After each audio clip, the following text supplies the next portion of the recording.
Hello everybody, and welcome back to a new episode of LLRM series. And this is the most requested video on my channel.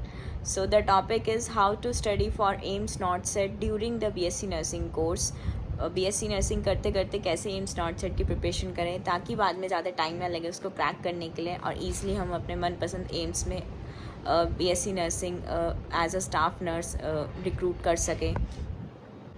So let's begin the video. So सबसे पहली tip I should give you that maintain a proper routine. अगर आप ये चाहते हो कि आप BSc nursing के साथ एक अच्छे एम्स नॉट सेट की अच्छे से प्रिपरेशन करो एंड आपके सारे कॉन्सेप्ट्स अच्छे से क्लियर हों एंड आप अच्छे से बाद में एग्ज़ाम क्रैक कर सको जल्दी से जल्दी, तो मेक अ रूटीन. अगर आपको अपनी कॉलेज लाइफ बहुत ज़्यादा इन्जॉय करनी है एंड जस्ट ग्रेजुएशन करनी है, बैक ना लगे एंड ठीक ठाक डिग्री बनानी है, तो ये वीडियो आपके लिए नहीं है. बट अगर आपको सीरियसली BSc नर्सिंग में अच्छा स्कोर करना है, बाद में कोई अच्छा गवर्नमेंट एग्ज़ाम निकालना है, it not about AIIMS not set, कोई भी अच्छा गवर्नमेंट एग्ज़ाम निकालना है, अच्छी गवर्नमेंट जॉब पानी है इस सेक्टर में, तो प्रॉपर 4 साल अच्छे से पढ़ाई करनी पड़ेगी. रोज़ पढ़ना पड़ेगा, एटलीस्ट 2 आवर्स तो रोज़ देने पड़ेंगे. ऐसा नहीं मैं कह रही कि रोज़ बहुत ज़्यादा पढ़ना पड़ेगा और BSc नर्सिंग बहुत टफ़ है, रोज़ कई घंटे पढ़ो एंड बहुत टफ़ है और जब भी आपका कुछ हो पाएगा, ऐसा कुछ नहीं है. बट हाँ, अगर रोज़ नहीं पढ़ोगे तो नहीं हो पाएगा. रोज़ पढ़ना पड़ेगा, बेशक 2 से ढाई घंटे पढ़ो, ज़्यादा नहीं, रोज़ पर 2 से ढाई घंटे कंसिस्टेंट पढ़ो. तो make a proper routine.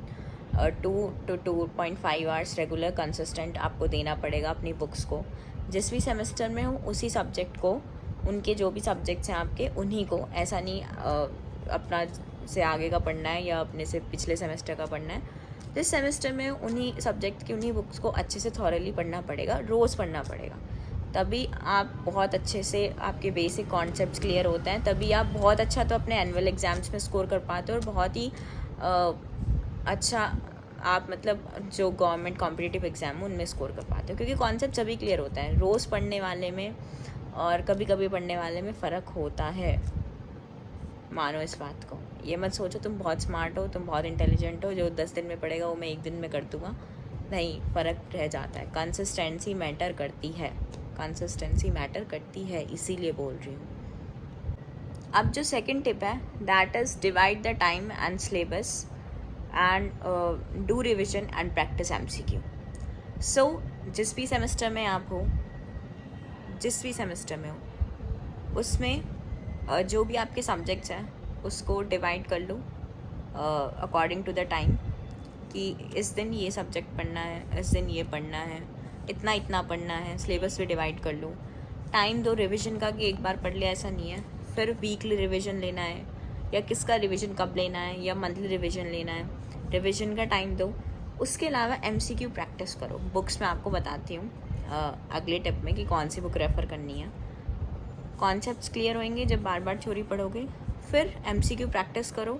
MCQ practice करोगे तो टाइम मैनेजमेंट बनेगा, एफिशिएंसी बनेगी, समझ आएगा एग्ज़ाम पैटर्न, किस तरह के क्वेश्चंस आते हैं, कैसे क्लियर करना है, किस तरह पढ़ना है. तो अपने सिलेबस को, सब्जेक्ट्स को, थ्योरी को टाइम के अकॉर्डिंग डिवाइड करो, पढ़ने का भी, रिविजन का भी और फिर MCQ प्रैक्टिस करने का भी. So talking about the books, PR Yadav author है. Competitive handbook of nursing book का नाम है, competitive handbook of nursing. Author है PR Yadav, 2nd edition specially. अच्छे से पढ़ो उसे.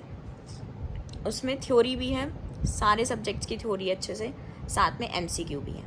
आपका मन हो थ्योरी उसमें से पढ़ लो, पर जब भाई आप BSc नर्सिंग करते हो तो आपके पास अपनी सेमेस्टर वाइज बुक्स होती हैं एग्ज़ाम्स के लिए यूनिवर्सिटी के, तो थ्योरी पढ़ने की ज़रूरत नहीं है. MCQ उसमें बहुत अच्छा MCQs करो उस बुक से, ठीक है. और उस बुक से MCQ सॉल्व करोगे तो MCQ सॉल्व करने का ये फ़ायदा है कि आपको कन्फ्यूजन दूर होगा.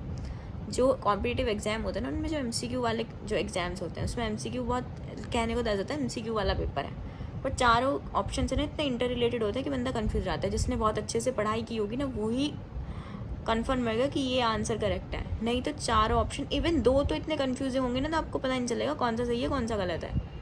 तो कन्फ्यूजन दूर जब ही होता है जब आदमी MCQ सॉल्व करता है. तो डू सॉल्व द MCQs. उसके बाद जो सेकंड बुक मैं आपको सजेस्ट करूँगी वो करूँगी टारगेट हाई, CBS पब्लिकेशन की बहुत ही पॉपुलर बुक है एम्स के लिए। टारगेट हाई में लास्ट में बिल्कुल प्रीवियस ईयर क्वेश्चन पेपर दिए हुए हैं बहुत सारे स्टेट्स के एंड बहुत सारे गवर्नमेंट इंस्टीट्यूट्स के, नर्सिंग स्टाफ नर्स के।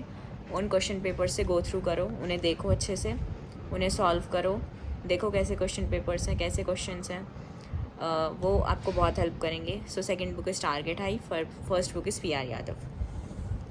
क्या होता है कि जो एम्स में क्वेश्चंस आते हैं ना मोस्टली वो आते हैं क्रिटिकल थिंकिंग वाले, आदमी सोचे, situation based, presence of mind जिसमें लगता है, ठीक है, उस तरह के क्वेश्चन आता है। तो मैं उसके लिए आपको एक चीज़ सजेस्ट करूँगी एंड दैट इज़ कि यूट्यूब पे ना एम्स के previous year question paper solve कर रखे हैं, मतलब पूरी वीडियोस बनी होंगी जिसमें क्वेश्चन पेपर सारे क्वेश्चन सॉल्व करके दिखा रखे होंगे। तो उन वीडियोस को देखो, आपको उन वीडियो, ऐसा नहीं एम्स के प्रीवियस ईयर, वैसे भी एम्स की प्रैक्टिस के लिए यूट्यूब पे बहुत सारे वीडियोस मिलेंगे जिसमें जो टीचर्स होंगे वो पढ़ा रहे होंगे, क्वेश्चन सॉल्व करके दिखा रहे होंगे, ऐसा क्वेश्चन आता है तो ये या ये। उन वीडियोस को देखो क्योंकि उससे आपकी नॉलेज बढ़ेगी, आपको पता चलेगा कि इस तरह के क्वेश्चन कैसे सॉल्व करने हैं। आप वो डिस्कशन करते हैं, वो डिस्कशन आप देखोगे तो आपको समझ में आएगा कि जो आपके क्वेश्चन पेपर में क्वेश्चन आएगा जिस टाइम पे आप एग्ज़ाम में बैठे होंगे कि ये क्वेश्चन है, तो आपका presence of mind and according to your thinking आपको कौन सा ऑप्शन करेक्ट है।